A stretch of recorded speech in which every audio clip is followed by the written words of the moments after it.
자, 여러분들 이번 클릭에서는 여기 키워드들을 보시면 어떤 공통점에 다다르게 되는데요. 자, 그게 뭐냐? 바로요, 복숭아죠? 자, 그러면 오늘 이 복숭아와 관련된 이야기를 한번 해볼 텐데, 이 중에 뭐 여러분들 낯이 익은 것도 있을 것이고요. 뭐 낯설은 것도 있을 텐데, 자, 먼저 이 제사상, 동양, 서양 신화. 자, 이 제사상과 당연히 이 복숭아는 관계가 있죠. 절대 제사상에는 복숭아를 올리지 않으니, 자, 그게 그럼 어떻게 나왔느냐? 바로 이 동양 신화에서 연유한다라는 거. 자, 이 동양 신화에 등장하는 인물이 있죠. 자, 그리스 로마 신화 이야기 읽어보면 인간 영웅 많이 나오죠. 뭐 헤라클레스니 해서 뭐 실존 인물은 당연히 아닐 것이고요. 이 여기에도 동양 신화에도 예가 나오죠. 예의 와이프가 누굽니까? 강하죠. 그다음 지옥을 관장하는 신이 누굽니까? 왕모죠. 그리고 뭐 관련 인물이 뭐 또 동방석도 있죠. 자, 먼저 요순 시대 들어보셨을 겁니다. 자, 순임금 시대에 어떻게? 자, 그때는 뭐 전설이니까 전설상의 시기다 보니 10개의 태양이 그날 하루하루 순번을 정해서 떠오르죠. 10개의 태양이 한번 지나가고 또 다음 지나가고 이렇게 하잖아요. 그래서 한 달이 30일, 상순, 중순, 하순 이렇게 된다는 거고, 자, 그 10개의 태양이 떠오를 때 어떻게? 태양 안에 살고 있는 전설상의 그 새, 바로 삼조고죠. 삼조고가 날개짓을 내서 떠오르단 말입니다. 그런데 어느 날 이 순임금 시대에 어떻게? 이 10개의 태양이 동시에 떠오르려고 해요. 그러니 이 대지가 다 마르고 사람들이 다 목말라 죽을 지경이 되죠. 그래서 이 순임금이 어떻게? 얘는 활의 명사수 아닙니까? 자, 그래서 화살을 쏘서 어떻게? 그 삼조고를 죽여서 떨어뜨리라고 하죠. 9개의 태양을. 그래서 9개의 태양을 떨어뜨리고 그때부터 1개의 태양이 남았다고 하잖아요. 자, 그런데 이 얘가 이 활의 명사수고 인간 영웅이란 말입니다. 그래서 후학을 양성하기 위해서 일종의 무술학교, 활을 쏘는 학교를 만들죠. 거기에서 뛰어난 제자가 있는데 이 제자가 서성을 시샘하는 거죠. 서성이 없으면 자기가 어떻게? 탑이 될 것 같으니 어떻게? 이 어느 날 이 얘가 외출하고 돌아오는 사이 대문 뒤쪽에 숨어 있다가 밤에 이 복숭아 나무 가지로 후려쳐서 죽여버리죠. 그러니 이 자질이 너무 아까운 나머지 어떻게? 이 서왕모가 다시 부활을 시켜서 어떻게? 죽은 사람의 이 영혼의 우두머리가 되거라 해서 신의 반열에 올려주지 않습니까? 그래서 우리 조상님들도 사망을 하면 얘라는 이 신 밑에서 저승에 가서 생활을 하게 되죠. 그러니 이 얘는 복숭아 나무 가지에 맞아 사망을 했기에 이 복숭아를 너무나 싫어하고 무서워하니 우리 이 조상의 영혼들도 당연히 복숭아를 싫어할 거고, 그런 연유로 제사상에는 이 복숭아를 올리지 않게 됐다는 거. 자, 그러면 이 동방상은 또 어떤 인물입니까? 바로 자, 그 이전에 이 얘가 어떻게 서왕모에게 살아있을 때 가가지고 서왕모의 손에는 3000년에 한 번 꽃을 피운다라는 이 반도 복숭아로 만든 불사의 명약이 있죠. 이걸 얻어와서 어떻게? 항아랑 우리 이걸 먹고 죽지 않고 오래오래 살자라고 하는데 항아가 이 얘가 잠든 사이에 그걸 혼자 마셔버리고 어떻게? 하늘로 둥둥둥둥 떠올라서 그 벌을 받는다고 하잖아요. 항상 인간 세상을 비추는 그런 벌을 받도록 달이 됐다고 하잖아요. 그래서 이 항아가 달의 여신이고요. 중국의 달 탐사선 이름이 뭡니까? 항아의 또 다른 이름, 즉 달이라는 뜻이죠. 그게 바로 장어 아닙니까? 자, 그다음 이 서왕모의 이 불사의 명약을 동방사기 훔쳐와서 어떻게? 여러분들 12간지 들어봤죠? 12지와 10간지, 그걸 줄여서 간지 뭐라고 하는데, 여기에서 우리 갑자부터 시작해가지고 갑자까지 돌아오는데 60년이 걸리죠. 그러면 3천갑자니까 18만 동안 이것을 훔쳐먹고 살다가 죽었다고 하는데, 이 동방상을 실제 뭐 역사적 인물도 있다고 하죠. 자, 그러면 이 서양에서는 이 복숭아와 관련해서 서양 신화에서 우리가 건지는 게 뭐 있습니까? 자, 이 그리스 로마 신화의 이야기를 읽어보면 신들이 먹는 음료가 뭡니까? 이게 바로 넥타죠. 넥타. 자, 그리고 우리 그 신들의 음료가 넥타고요. 그러면 이게 정확히는 복숭아 가즙이죠. 그리고 여러분들 사이다 들어보셨을 텐데 이 사이다는 사과 가즙이 되고요. 그리고 신들의 음식이 뭘까요? 그게 바로 엠브로시아라는 게 있죠. 이건 신들의 염료라는 거. 자, 그러면 이 넥타는 알고 보면 뭐다? 복숭아가죠. 자, 그래서 여기서 나오는 넥타린 이러면은 이게 뭡니까? 바로 천도복숭아가 된다는 거. 자, 그리고 자, 이 복숭아를 라틴어로 표기하면 어떻게 될까요? 페르시쿰이라고 하죠. 자, 있는 그대로 해석을 해보면 페르시아의 과일이라는 뜻이고요. 학명을 얘기하면 프루누스, 우리 프룬이래 보면 뭐 자두, 그런 과일, 그 과일들을 얘기할 때 다 프룬을 쓰지 않습니까? 자, 그 다음 프루누스 페르시카가 된다는 말이죠. 자, 그럼 여기에서 보다시피, 그럼 페르시아가 원산지인 같다라고 생각하시겠지만 그게 아니라 원산지는 중국이랍니다. 자, 이 중국, 유럽 입장에서 보면 극동지역 아닙니까? 이 극동지역에서 기원전 3세기에 이 페르시아로 처음 가게 되고요. 그리고 1세기에, 기원전 1세기에 이제 로마로 수출되게 됐답니다.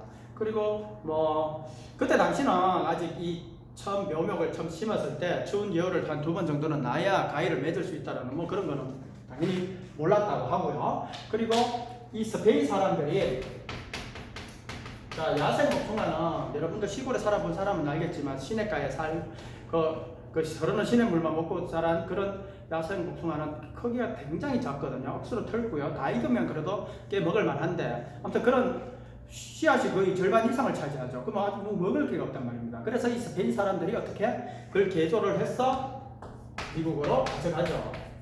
자, 이 미국 북미대륙은 이 복숭아에 딱 맞는 토질이었답니다. 그래서 여러분들 그 펜실베니아주 들어봤죠? 그 이름의 기원이 됐던 케이크 그것도 그 사람 이름이 누굽니까? 이 윌리엄 펜이라고 들었습니까? 이 윌리엄 펜이 어떻게? 거기에 딱 미국에 딱 가보니 어떻게? 거기에 인디언 부족들이 각각 곳곳마다 복숭아를 재배하고 있었다라는 그 기록을 남기죠. 그리고 어떻게 우리 미국의 3대 대통령 누굽니까? 토마스 제퍼슨이 소유한 이 농장에서도 복숭아를 굉장히 많이 재배했다고 하죠. 자, 우리 복숭아에는 영어 단어는 피치 아닙니까? 피치는 우리 뭐 또 복숭아를 우리 복사꽃 이러듯이 복사는 복숭아 나무 이런 걸 뜻하기도 하고요. 복숭이라고도 하고요. 도실이라고도 하고 여러 말이 있죠.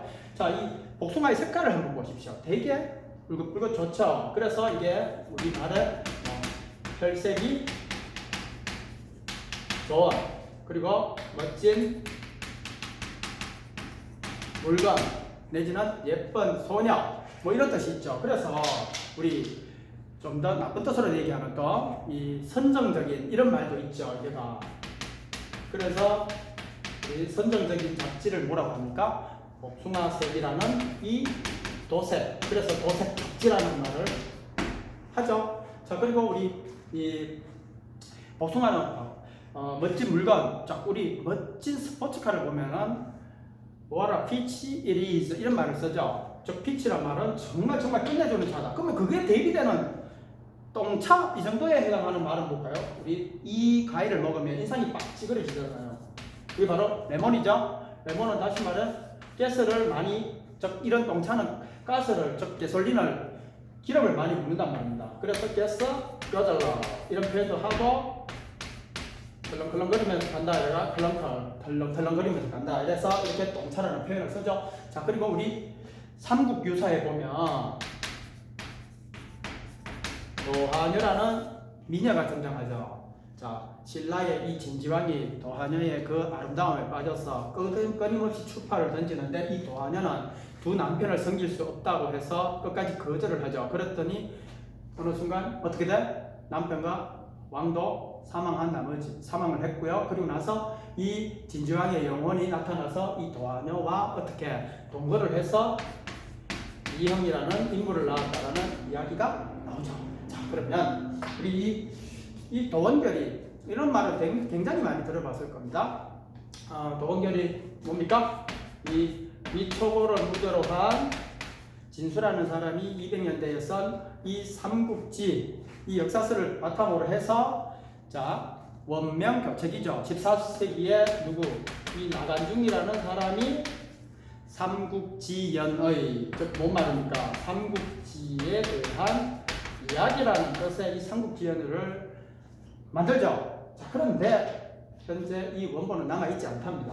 자, 그러면 이 원명교천기에 나간중이 썼던 이걸 이어받아서 17세기에 어떻게 이 모종강이라는 인물이 이거를 어떻게 완벽하게 정리를 해서 요즘 우리가 읽게 되는 이 삼국지연의 이야기는 이 모종강이 원작자라고 볼 수 있다는 거죠. 그리고 당연히 이 도원결이는 복숭아밭에서 이 총나라의 누굽니까? 유비, 간우, 잔비가 형제를 맺죠. 그게 뭐 유비는 알고 보면 뭐 소금장수 집안의 아들이었다, 뭐 평범한 사람인데 뭐 나라를 세우니까 평범과 비범 사이를 오가는 그런 인물이다. 이래서 간우는 뭡니까? 이게 의리의 화신이죠. 간우 같은 경우는 중국에서는 어떻게 이 돈을 벌어다주는 돈의 신으로도 추앙받고 있죠. 경제의 신으로도. 뭐 이렇게 해서 거기에 이 삼국지에 등장하는 인물이 1230여 명 정도가 된답니다. 그러면 이 팍팍한 우리 현실을 살아가는데 우리 여러 유형의 인물을 접하지 않습니까? 그 인물을 얘기할 때 이 항상 삼국지가 많이 소환되죠. 그 삼국지에 등장하는 어떤 인물 유형 뭐 이러면서 비유적으로 많이 얘기를 하는데 그만큼 이 삼국지가 우리 생활에서도 차지하는 비중이 상당히 크다라는 거. 자, 그 복숭아밭에서 맺은 이 세 명의 이 의형제, 이게 뭐 의형제를 맺는 거, 이걸 도원결이라고 합니다. 자, 무릉도원은 자, 무릉도원뿐만 아니라 이후에 이런 키워드들은 싹 다 지금 이 무릉도원, 이상향, 뭐 공상향, 이상적인 세계, 뭐 이런 거와 관련되어 있는데, 자, 무릉도원은 여러분들 도연명이라고 들어보셨을 겁니다. 거기에 도하원기에 나오는 말인데, 진나라 초기에 이 나라를 통일하고 있는 과정에 있어서 어수선한 이 시기에 진나라 사람들이 어떻게 도망가가 물속에 살던 그 곳인데, 그 진나라의 한 어부가 어떻게 배를 거슬러 올라가 복숭아꽃이 핀 이 수원지에 이 굴 속에서 이 진나라 초기에 그 난을 피해서 온 사람들이 세월 가는 줄도 모르고 너무나 풍족해 살던 그 모습을 보고 다시 현 속세에 돌아왔다가 다시 그것을 찾아갔더니만 그 입구를 찾을 수 없었다라고 하는 이 도연명의 이 도하원기에 나오는 말이 바로 무릉도원, 이상향 아닙니까? 자, 그러면 이 시시에를 볼까요? 그리스의 작가 뭐 아리스토파네스라고 하는데 거기에 소설 새라는 곳에서 자, 새가 공중에 지은 그 말 그대로 공중에 부양한 이 이상적인 이 거주 공간, 여기에서 이 CCL이라고 하는데, 자, 그러면은 이 CCL이 뭐에 줄임말이냐? 클라우드, 쿠쿠, 랜드 이렇게 해서 이것도 이상향을 뜻한답니다.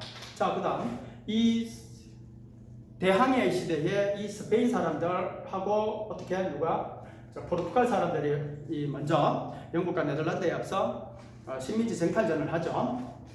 그런 과정에 이 스페인 사람들이 이 황금에 목말라 있으니 이 황금을 찾아 돌아다니다 보니 어떻게 이 남미의 아마존강 유역에 이 황금으로 치장된 아주 이상적인 곳 황금향이라고 하죠. 그게 있다고 하는 그 스페인인들의 말이 뭡니까? 그게 바로 엘도라도 아닙니까? 엘도라도. 이걸 우리말로는 황금향이라고 한다는 거. 이거 하나 알아두시면 좋을 거고요. 우리 여러분들 티베트에 지명하면 딱 뭐가 생각납니까? 샹그릴라. 자, 이 샹그릴라는요, 티베트 같은 경우는 어떻게 다른 뭐 먹고 살 방법이 크게 없으니 어떻게 이 관광업으로 먹고 살아야 되니 자기들이 이상향에 나오는 그 지명을 뜻하는 이 샹그릴라가 우리 지역이다. 내가 여러 곳에 샹그릴라 이름이 붙어 있다고 하죠. 자, 그러면 이 샹그릴라는 처음에 어떻게 등장하느냐? 이 1933년에 영국의 작가 제임스 힐턴의 잃어버린 지평선이라는 그 소설에서 가장 먼저 등장을 하고요. 자, 1942년에 미국의 32대 대통령 프랭클린 루즈벨트입니다. 이 루즈벨트 대통령이 미국의 우리 대통령 별장 뭐라고 합니까? 캠퍼 데이비드라고 하지 않습니까? 우리나라 대통령 별장이 뭡니까? 청남대 아니었습니까? 그 청남대가 이제 일반인들 공개가 됐죠. 자, 이 미국의 대통령 별장 캠프 데이비드는 여러분들 뉴스나 이런 데 잘 보시면 캠프 데이비드에서 정상회담도 하고 하죠. 그런 걸 자주 들어보게 될 겁니다. 이 미국의 32대 대통령 이 프랭클린 루즈벨트가 어떻게 캠프 데이비드를 샹그릴라라고도 불렀다라는 거. 자, 그리고 이 그리스 신화에 나오는 이 망우스라는, 알고 보면 로터스를 망우스라고 하는데, 이 로터스는 연이죠, 연. 연꽃 할 때 그 연 말입니다. 이 로터스 랜드라고 이 그리스 로마 신화에 나오죠. 이 망우스, 즉 망우수 아닙니까? 이걸 먹으면, 그 열매를 먹으면 어떻게 뭘 잃는다? 근심을 잃는다. 그래서 항월경에 빠져든다 라고 해서 로터스를, 즉 항월경에 빠져들 수 있는 이 망울수를 먹을 수 있는 땅이라는 뜻에서 이 로터스 랜드도 바로 이 무릉도원의 또 다른 이름이 되는 거죠. 자, 그런 것도 하나 알아주시면 좋을 것 같고요. 우리 플라톤은 누굽니까? 소크라테스의 제자 아닙니까? 소크라테스, 즉 스승이 허망하게 죽는 걸 보고 어떻게 이 플라톤이 이 현세에는 우리 인간이 살아가는 곳에는 이상적인 이런 곳이 없구나 해서 어떻게 이드라고 하는 이데아 이상형을 우리 얘기를 하죠. 그러면서 어떻게 플라톤이 이거에 바로 플라톤의 거짓말이라고 한다고 하죠. 자, 우리 뭐 5대양 6대륙일 때 우리 대서양을 뭐라고 합니까? 애틀랜틱 오션이라고 하잖아요. 자, 그걸 플라톤이 어떻게 말을 했냐? 정확히는 기원전 17세기에 기원전 17세기입니다. 에게해 그 앞바다에 산토리니 섬 있죠? 거기에서 엄청나게 큰 화산 폭발이 일어나죠. 그래서 어떻게 그때 당시에 그 크레타 문명, 우리 뭐 세계사를 배우다 보면 크레타 문명이 등장하는 그 크레타 문명이 그 대지진으로 어떻게 몰락을 하죠. 그리고 나서 그때 그 화산 폭발 및 대지진으로 생긴 그 화산 폭발, 엄청난 화산 폭발로 생긴 그 칼데라라고 하잖아요. 그게가 어떻게 만을 형성해가 아직도 그 흔적이 남아있다 하잖아요. 이걸 모티브로 해서 이 플라톤이 이집트 신간에게 들은 이야기다 라고 하면서 뭐라고 합니까? 자, 저쪽에 아틀란티스라는 섬이 있다. 이게 아주 물질적으로 풍족한데 그 풍족한 걸 만족하고 살아야 되는 이 사람들이 너무나 욕심을 내는 나머지 신이 대홍수와 지진을 일으켜서 하룻밤새에 그 애틀란티스 섬을 가라앉히게 했다라고 해서 그 아틀란티스 섬, 그 이상적인 이 공간, 물질적으로는 이상적인 이 공간을 얘기하고, 이게 어떻게 이름이 남았을까요? 당연히 우리 대서양을 애틀랜틱 오션 하는데 거기에 이름이 남죠. 자, 그다음 이 올더스 헉슬리이면 여러분들 뭐 책도 읽어보셨을 겁니다. 뭐 저 또한 읽어봤는데 그게 책 제목이 뭘까요? 바로 Brave New World, 놀라운 신세계 아닙니까? 자, 이거는 정확히 셰익스피어의 이 로맨스 극이라고 하죠.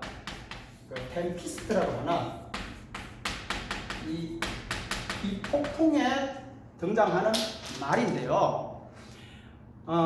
이 올덕스 헉슬리 이분이 1894년 우리 뭐 가부개혁 하지 않습니까? 그때 태어나가지고 1963년에 사망을 하는데 1932년에 요 놀라운 신세계라는 책을 짓는데, 자, 어떻게 계기로 지었느냐? 미국을 방문을 해요. 그 미국을 방문을 해보니 그때 당시에도 이미 아마 이 기술 진보가 엄청났더란 얘기죠. 그 기술 진보가 엄청남으로 인해 가지고 결국에는 이게 뭐야, 아주 무릉도원 같은, 즉 유토피아 같은 이런 게가 됐냐? 아니, 그게 반대인 이 악몽 같은 유토피아가 만들어졌답니다. 그래서 뭐야, 디스토피아라는 말이 등장하죠. 자, 그러면 이거에 대비되는 말이 뭡니까? 유토피아 아닙니까?